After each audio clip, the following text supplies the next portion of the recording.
Sarah, please read it when you are alone. After my daughter-in-law passed away in an accident, a letter arrived a week later. The sender was my late daughter-in-law. When I opened it, I found unbelievable events and horrifying plots written inside. I was frozen with fear. Sarah, run away now. Furthermore, with the last words of the letter, I realized that the series of events were not yet over. Even if danger befell me, I wouldn't regret it. To clear her regrets, I resolved in my heart to reveal the truth. My name is Sarah, and I'm 55 years old. I have a son named Jason. While he was academically bright, he had a quick temper. During his high school years, he got into trouble, even shoplifting, which was a constant worry for me. My late husband would occasionally scold him, saying, "Anyone who does wrong must face consequences." My husband, who instilled such values in our son, passed away 6 years ago. Jason, now in his 30s, has settled down. He married Nancy, 5 years younger than him, and they set up a new home just an hour's drive away from us. Nancy, his wife, is gentle and sincere, and we quickly became close. I learned that Nancy's parents had also passed away. I will take good care of you from now on, Sarah. Well, that's heartwarming. If you ever need anything, don't hesitate to ask. I was determined to support Nancy, filling the void left by her late mother. And time flew by, until 2 years had passed since my son and his wife got married. Suddenly, in the middle of the night, I received a call from my son. Nancy has been in an accident, and she's not breathing. What happened? I immediately inquired about the situation, but Jason, who was home alone, didn't know what had happened since he wasn't with his wife. Hoping it was some misunderstanding, I rushed to the hospital where Nancy was taken. There, I found my son slumped weakly in a chair, unable to look at me. How did this happen? He muttered, covering his face, still not facing me. The police were at the hospital, and they explained that Nancy had fallen into the sea while in the car.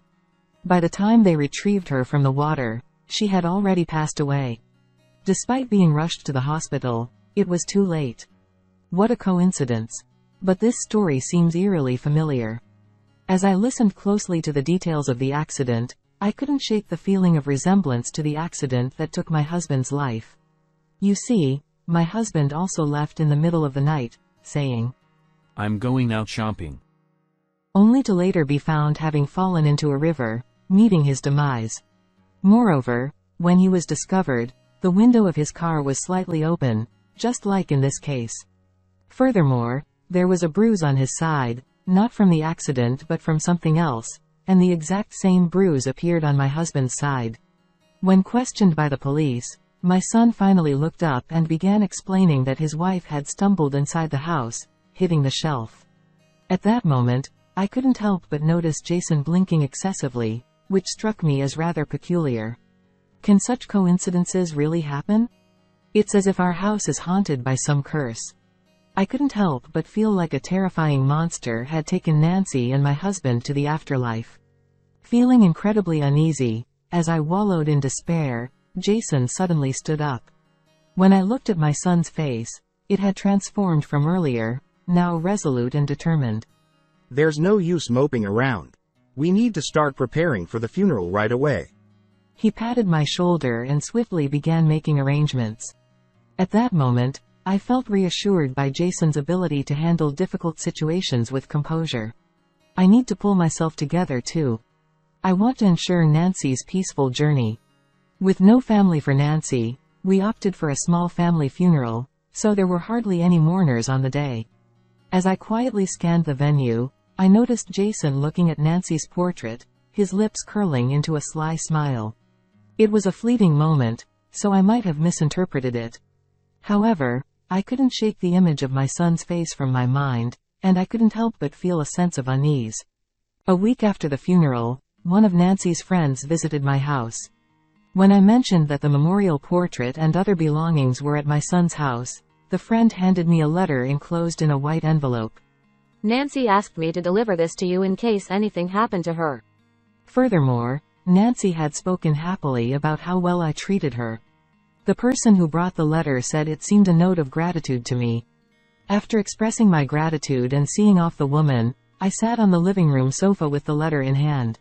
Looking at the back of the envelope, there was a note with Nancy's name saying, "Please read this alone." With a sense of dread, I opened the envelope with trembling hands and read the letter. It began with, "Jason might be getting rid of his family for insurance money." which shocked me to the core. As I continued reading, it revealed that 6 years ago, my husband's accident was orchestrated by our son. Furthermore, Nancy warned, "Now I might be the next target. If you receive this letter and I'm already gone, you might be in danger next. Please, run away immediately." Unbelievable as it seemed, these words were written on the page. Nancy, who had no one else, entrusted me with this letter out of a desperate desire for help. Seeing the evidence enclosed, I couldn't help but let out a surprised, "What? This is unbelievable." In the midst of my trembling anger, I couldn't shake off my husband's words echoing in my head. Anyone who does wrong must face the consequences. With that in mind, I immediately left the house with the evidence Nancy had given me to rush to the police. However, upon arriving at the police station, I felt that the letter and evidence alone might not be enough. If Nancy's assumptions were wrong, it could be disastrous. So, I reconsidered and decided to gather evidence diligently on my own.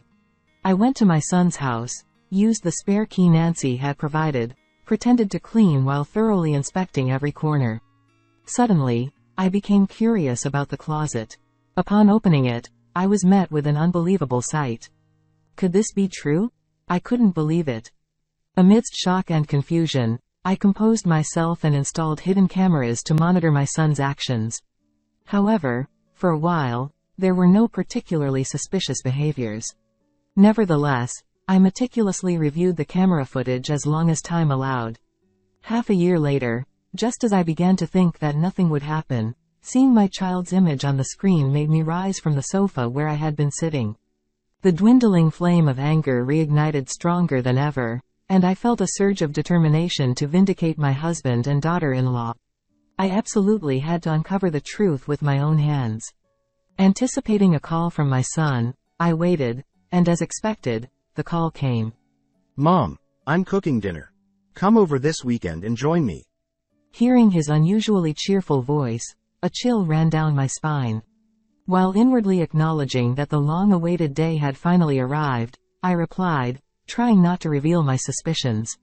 "Of course, I'll come. Thank you." With a heavy bag in hand, I visited Jason's house over the weekend. My son, who had been waiting for dinner, looked puzzled when he saw what I was holding. "Sorry, I made a mistake at work and accidentally ordered a ton of fried chicken. So, I ended up buying a lot, let's eat it together."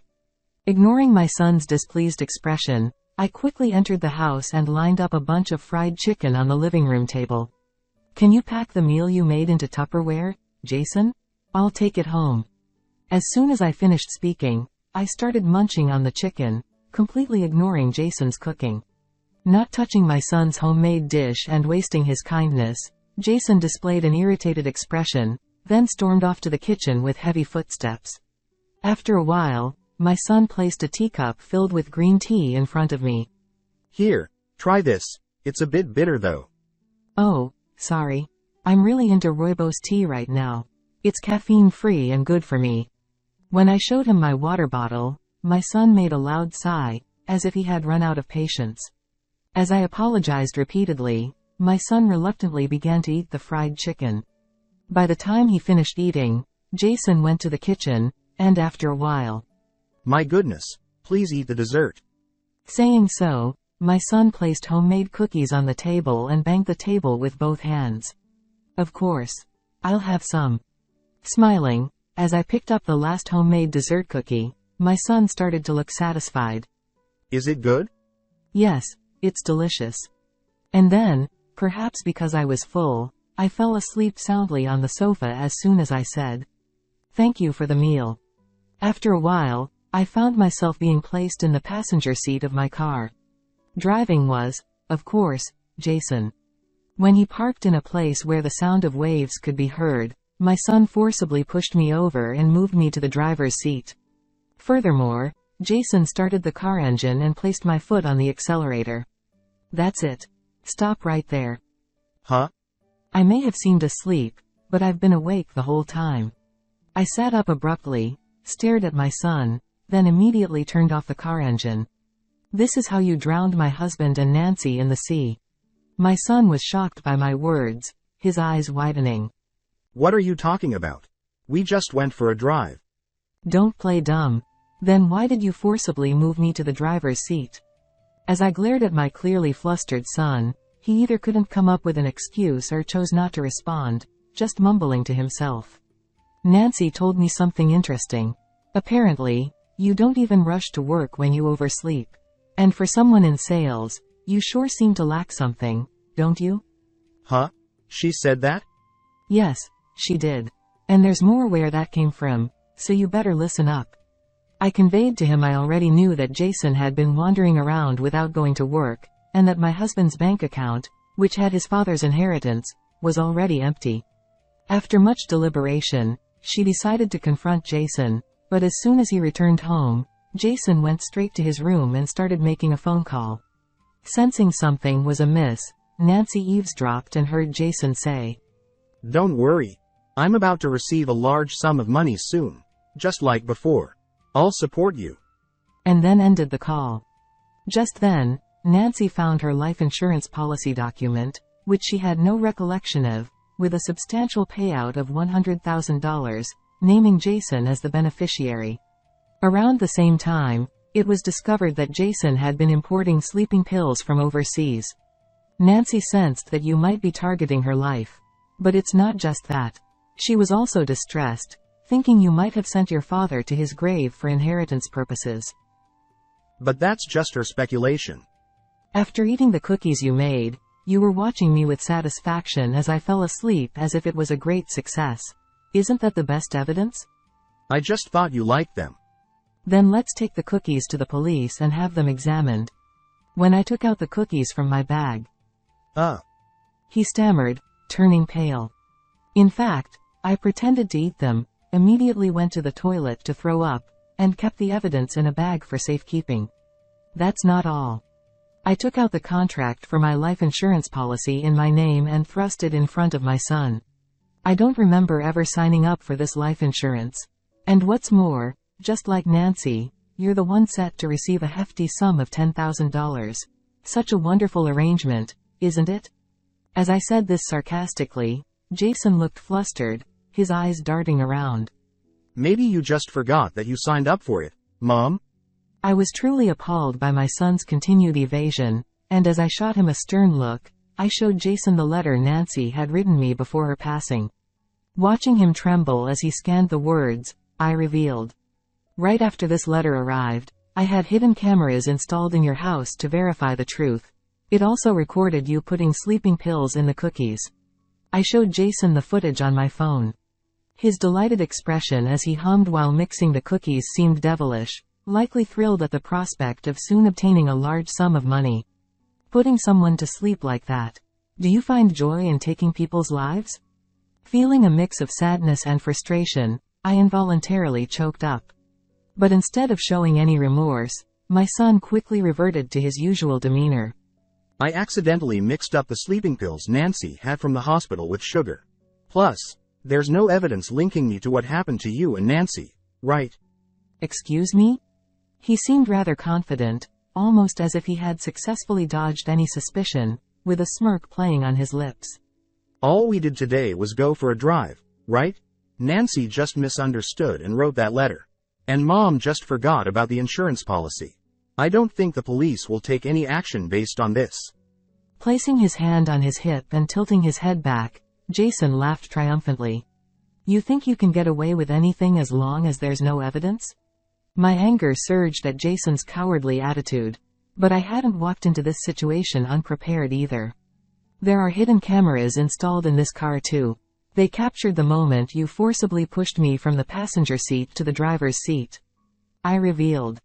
My son tilted his head, almost mocking me. So what? The autopsy results of your father and Nancy mentioned a strange bruise on the side, not consistent with the accident. It was caused by you forcibly moving them to the driver's seat, rubbing against the side brake. I explained, lifting my jacket to reveal the freshly reddened area. To my surprise, Jason had inadvertently demonstrated how to create such a bruise using me as a prop in front of the hidden camera. We'll have the shape of the bruise and the side brake verified with the camera footage. With other evidence combined, there's no way you can escape now. When I showed him the image of the history of my son purchasing sleeping pills online, enclosed with Nancy's letter, he tightened his grip and his lips trembled. Jason's nothing but a liar. You wanted money because you got hooked on a DJ and were burning through cash, right? After saying that, I showed him pictures of Jason going to the club to meet the DJ and taking countless photos together. Furthermore, I confronted him with photos I took when I opened my son's closet. It must have been what Jason meant when he told the person on the phone, "I'll support you." Surprisingly, there were 500 photos taken with the DJ. And Jason bought 100 of the same CD for $30 each, along with $28 trillion shirts and heaps of costumes for fans worth hundreds of dollars. Nancy couldn't find where Jason had put all the merchandise he bought. Surely, he hid them somewhere and brought them home after his wife passed away, leaving his son with them. Despite growing suspicion and no decisive evidence, Nancy suffered considerably, overwhelmed by her anguish. In case of emergency, she wrote a letter entrusting a friend, saying, "I just want my mother-in-law to be safe. You're such a heartless person for using sleeping pills to drown your family in the sea. Thanks to my daughter-in-law's letter, I survived. But neither my husband nor Nancy returned to this world. Only an indescribable emptiness swirled within me. I wanted to believe Nancy had just misunderstood. But you acted exactly as she imagined." Jason realized he couldn't talk his way out of this one and turned pale. Jason exclaimed, "Even if you're a parent, you have no right to snoop around someone else's house." "You're the one who took away our family's lives and now you're talking nonsense. This DJ is going to marry a handsome actor. You're just a cash cow." I showed my son today's online news. He was so desperate to delete me that he didn't even notice the news. "No way. She said she wanted to share eternal dreams with me." Save that talk for bedtime. The one who will always be there for you is not the DJ, but your family. My son realized everything had ended in failure and burst into tears on the spot. "I did so much for her. I've been betrayed." "You're the only one who betrayed the family." "Mom, please, I'll change and work a little. Just forgive me." Jason clung to me, crying like a baby. Such rotten determination to work a little after sacrificing so many people. The feelings entrusted to me by Nancy and the words left by my husband came back strongly. Always thinking about yourself. Anyone who does wrong must face consequences. I pushed my son away and called the police on the spot. Despite repeatedly bowing his head to me until the police arrived, Jason begged, "Mom, please, let's settle this peacefully." But I had no iota of intention to forgive him. When my son, whom thought had become irredeemable, attacked me, he was subdued by the arriving police officers and taken away. No matter how much he screamed, he himself had pushed away the family who would have helped him. In front of me, all that remained was the red-tinted sea illuminated by the police car's lights, quietly rippling. I will never forgive him. After that, my son was arrested and is now facing trial. The lawyer said, "He might never come out again." I visit my husband's and daughter-in-law's graves every day and it has become a routine to update them on Jason's situation. After visiting the graves, I go to theater rehearsals. Actually, a friend in the theater group taught me how to pretend to sleep, and I was praised for being convincing and even joined the group. Surprisingly, I'll be the cast as the lead role in the next performance. I realized my own talent in an unexpected way. Instead of dwelling on it, I will move forward with a positive attitude towards life.